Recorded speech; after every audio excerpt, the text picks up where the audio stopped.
টানা ৩ দিনে ভারী বৃষ্টিতে ভারতের গুজরাটে মৃত্যু হয়েছে ২৯ জনের। বিপদসীমার উপরে গুজরাটের বহু নদী, প্লাবিত হয়েছে রাজ্যের একাধিক এলাকা। এরই মধ্যে বন্যা কবলিত এলাকায় নিরাপদ স্থানে সরিয়ে নেওয়া হয়েছে ২৩,০০০-এর বেশি সংখ্যক মানুষকে।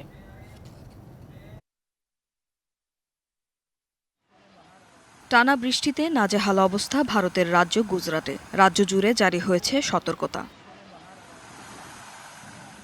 প্লাবিত হয়েছে রাজ্যের ভাদোদারা সহ আরও অনেক এলাকা। কয়েক জায়গা ১০ থেকে ১২ ফুট পানির নিচে রয়েছে বলে জানিয়েছে কর্তৃপক্ষ।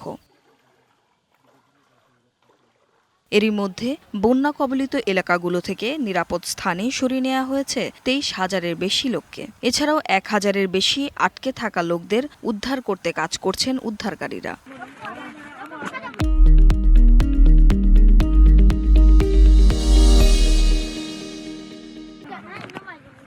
বন্যায় ব্যাহত হচ্ছে জনজীবন, বিদ্যুৎহীন রয়েছে অনেক এলাকা। অনবরত এই বৃষ্টিতে দেখা দিয়েছে খাদ্য সংকট। এ পরিস্থিতিতে ৩৮,০০০-এর বেশি খাবার প্যাকেট বিতরণের কথা জানিয়েছেন গুজরাটের মুখ্যমন্ত্রী ভূপেন্দ্র প্যাটেল।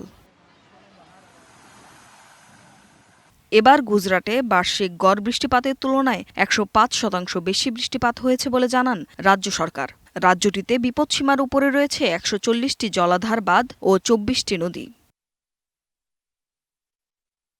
গেল বুধবার বন্যা পরিস্থিতি নিয়ে প্যাটেলের সাথে কথা বলেন নরেন্দ্র মোদী। বন্যা পরিস্থিতি মোকাবেলায় সব ধরনের সাহায্য আশ্বাস দেন তিনি। Tumpa Tarafdar, DBC news desk.